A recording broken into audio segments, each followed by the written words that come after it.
Well, welcome again to our podcast. Once again, I'm sitting in my backyard. It's a very happy space for me. Many moments of reflection and thought. Many hours around the fire here, just sitting with people and dreaming and talking and laughing and making memories. And that's kind of cool community for sure. I want to just spend a little bit of time having a conversation today around the issue of fame. You know, when we planted way back in 1983, I was a young, embarrassingly arrogant, highly opinionated church planter. And I remember saying to my mentor at the time, I want to have the biggest church in town. It was the 80s. It was the time of homogenous churches. It was the time of mega churches and get a big building and fill the place. And if you build it, God will fill it, was kind of some of the mantras. And so it fed into my soul, sadly, and revealed my great ambition, less about the kingdom, less about Jesus, and more about I'm going to make my mark, we're going to build our church, and it's going to be an amazing thing. Now here I sit almost 40 years later, and well, everything hasn't quite gone according to plan. But I'm incredibly grateful. And the whole conversation around fame is where I want to take us today. We are exploring Mark, the book of Mark, the Gospel of Mark, in our little community. And the passage for this Sunday includes this passage where it says that rising early in the morning, while it was still dark, he departed and went to a desolate place. And there he prayed. And Simon and those who were with him searched for him, and they found him and said to him, "Everyone is looking for you." But he said to them, "Let us go on to the next towns, that I might preach there also, for that is why I came out." And he went throughout all Galilee, preaching in their synagogues and casting out demons.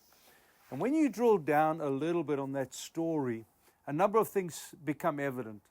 I think the joy of Jesus was that he started his time in the Father's presence. I think humility is forged when we are with the Holy God. Paul writes about that in Corinthians, where he speaks about the humility and gentleness of Jesus. And I think when we're spending time with encountering this beautiful Messiah of ours, we will become more and more like him. And part of that will be humility. The disciples, of course, think about it for a moment. They just left everything to follow him. They'd left their boats, their money. Peter potentially had left his family behind, left father behind, as did the sons of thunder. And now they're with this guy who's this traveling rabbi, this traveling teacher, and this is their moment. Everyone's talking about him. He is definitely the flavor of the month. Everyone wants to be with him. And I think their kind of inner circle conversation was, yep, this is it. This is exactly what we thought it was going to be. This is why we left our boats and our money and our family, was to be famous.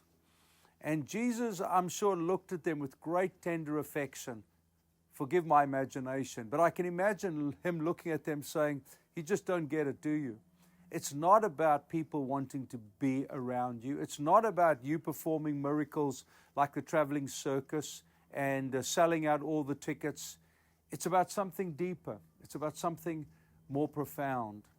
I think for every church planter, and probably everyone who watches this podcast, it's a good thing to be reminded that we do this really for his glory. That's the only reason why we do what we do. That's the wonder. That's the celebration, that we would make his name famous and people would talk about him. After any gathering, whether it's a Sunday morning, some people in our home, or a conference we run, I always ask Meryl in the car on the way home. Well, often, not always. I wonder what people are talking about right now. If it's one of us or a message or anything but Jesus, there's a certain sadness that, yeah, we probably missed the boat a little bit. Fame is a plague. My mentor, Dudley Daniels, said, "Avoid fame like a plague." That's what he said. And I am so grateful that he took this arrogant, highly opinionated young church planter and molded me into a man that really cherishes Jesus and his precious name far more than my own fame. Fame is a destroyer, as I've been studying this for the last few days and reading articles on what destroys celebrities, what destroys successful people. We recently had the passing of Kobe Bryant in a helicopter crash, who was such a son of the city. And hearing everyone speak about him, and most of it was quite exquisite and quite extraordinary. Now here's my point, dear and wonderful church planter. Please set aside the ambition for fame. It will eat you up. It is what one secular article said is the reason why megachurch pastors end up having affairs. It's when fame itself becomes the very food that sustains us.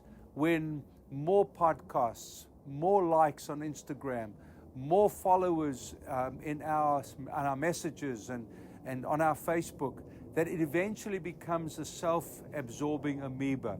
We want fame for fame's sake. And that will lead to our demise, guaranteed. But that's not our highest value or virtue. Someone said in the articles I read, we want to do great things for Jesus, but will we do the little things for Jesus? And I want to say to you, a godly ambition is simply an ambition of obedience, where Jesus gets the fame, His kingdom gets the glory and is advanced, and we are just servants of the Most High, whom He could use on a dusty road like Philip with the Ethiopian eunuch, or on a great revival as happened in Samaria. It doesn't matter. Fame is not our objective, obedience is. I hope this inspires you for some prayerful thought and reflection. Do so enjoy the fact that this is read around the world, and that you will be able to reflect, even as I do, what matters most. I hope it's Jesus. Have a good one. We'll see you next time.